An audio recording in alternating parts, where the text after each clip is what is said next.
रहस्य चक्र के भाग 3 में आप सभी का स्वागत है। अब तक आपने जाना सरपंच और उसके तीनों मित्र तांत्रिक की कोठरी पर जाने को तैयार हो चुके थे।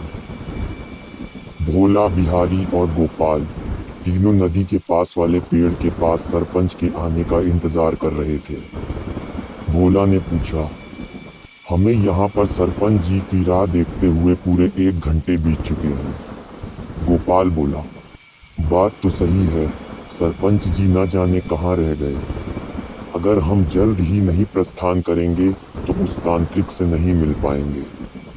काफी समय तक इंतजार करने पर जब सरपंच नहीं आया तो तीनों ने निश्चय किया कि सरपंच के घर जाकर पता करेंगे कि आखिर बात क्या है। भोला, बिहारी और गोपाल तीनों ही तेज कदम बढ़ाकर सरपंच के घर की ओर निकल पड़े।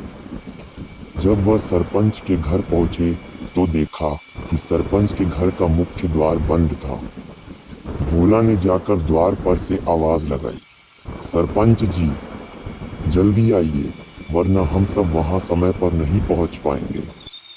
इतने में अंदर से द्वार खुलता है और मीना की देखभाल करने आई थी जो उसकी सास, वह बाहर आती है। मीना की माँ पूछती है, कौन हो भाई तुम लोग और दामाद जी से क्या काम है? मीना की माँ ने जवाब दिया, मैं तो यहाँ आज सुबह ही आई हूँ बेटा, तब से मैंने दामाद जी को तो नहीं देखा। मैं भी चिंतित हूँ कि पता नहीं वह कहाँ है। भोला, गोपाल और बिहारी तीनों ही असमंजस में थे कि आखिर सरपंच जी गए कहाँ होंगे। बिहारी कहता है, मुझे कुछ ठीक नहीं लग रहा है, कोई सरपंच जी और उनके परिवार से पुरानी रंजिश निकाल रहा है।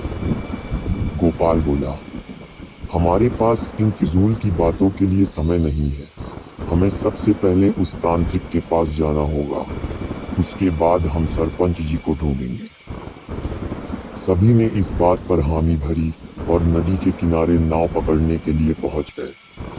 तीनों ने एक नाव वाले को बुलाकर पूछा, हमें नदी पार करा दो भाई, जितनी जल्दी हो सके। बिहारी बोला। नाव वाला पूछता है, नदी पार कहाँ पर जाना है भैया? इस पर बिहारी ने उत्तर दिया, उस कोठी पर जहाँ वह तांत्रिक आता है। नाव वाले ने बताया, वह ठीक नहीं है, वहाँ कुछ तो अजीब है। बिहारी ने पूछा, क्या अजीब है? वहाँ बेकार की बातें मत करो और जल्द से जल्द वहाँ पहुँचो। नाव वाले ने कहा, जैसी आप सबकी मर्जी, मेरा काम था सावधान करना। और वह सब नाव से चल दिए। कुछ घंटे बाद वह नदी से दूसरे छोर पर आ गए जहाँ पर रेलवे क्रॉसिंग थी। कुछ दूर पर वहाँ कुछ लोगों से उन्होंने उस कोठी के बारे में पूछा जहाँ पर तांत्रिक आता था, पर सब ने पता नहीं करके बात को टाल दिया।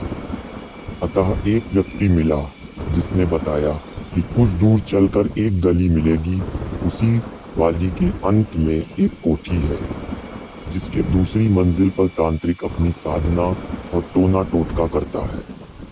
बहुत कम ही लोग उससे मिलने जाते हैं। तीनों व्यक्ति को धन्यवाद करके आगे की ओर चल दिए। उस व्यक्ति द्वारा बताए गए मार्ग पर वे तीनों चलते रहे और कुछ ही दूर पर उन्हें एक गली दिखी। बिहारी ने कहा, शायद ये वही गली है जैसा उस व्यक्ति ने बताया था, हमें इसी ओर जाना है शायद। भोला और गोपाल ने हामी भरते हुए कहा, हाँ यही वह गली है। तीनों उस गली के अंत तक चले गए और उन्हें वहां पर एक कोठी दिखाई दी।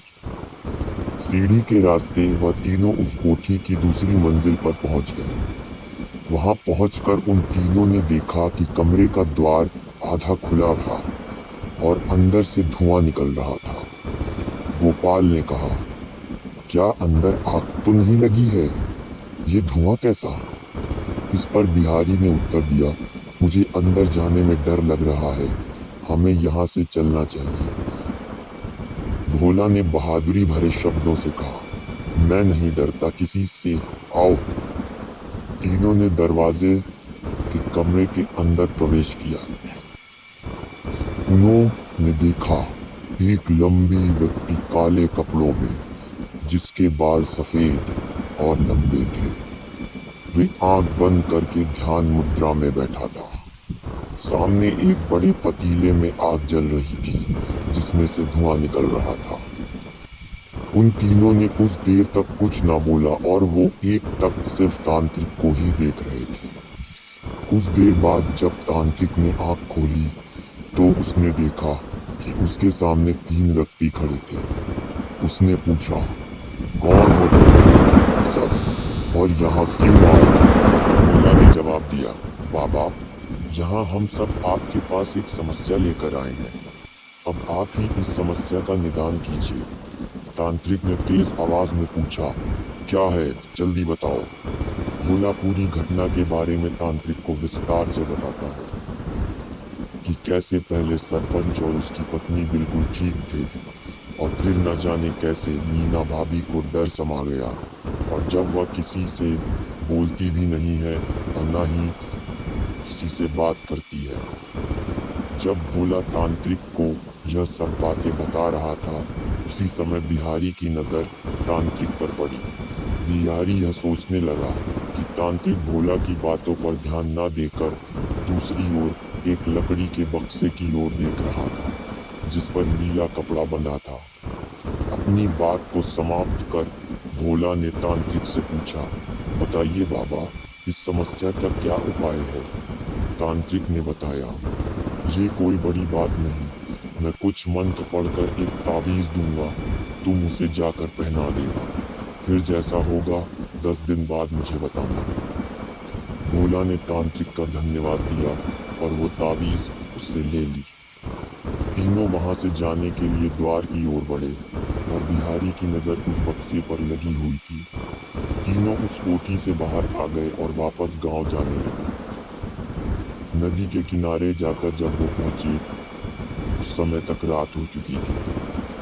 रात का समय हो चला था और दूर दूर तक कोई नाव वाला भी नहीं दिख रहा था। कुछ देर बाद एक नाव दूसरे छोर से आती दिखाई दे रही थी तो भोला बोला, वह देखो, एक नाव आ रही है, चलो जल्दी उस पर बोले। हाँ, घाट पर ज्यादा समय तक रहना ठीक नहीं है। नाव के आते ही भोला और गोपाल उस पर सवार हो गए, पर बिहारी घाट पर ही खड़ा रहा।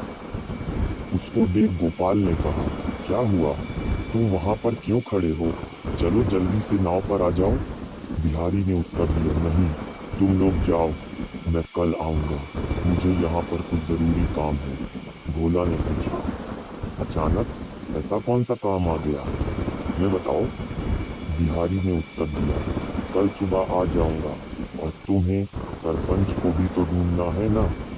भोला और गोपाल के बहुत समझाने पर बिहारी नहीं माना, अतः भोला और गोपाल बिना बिहारी के ही नाव से वापस गांव लौट आए। अब आगे क्या हुआ, आगे की कहानी जानने के लिए भाग 4 में देखेंगे। तब तक के लिए धन्यवाद।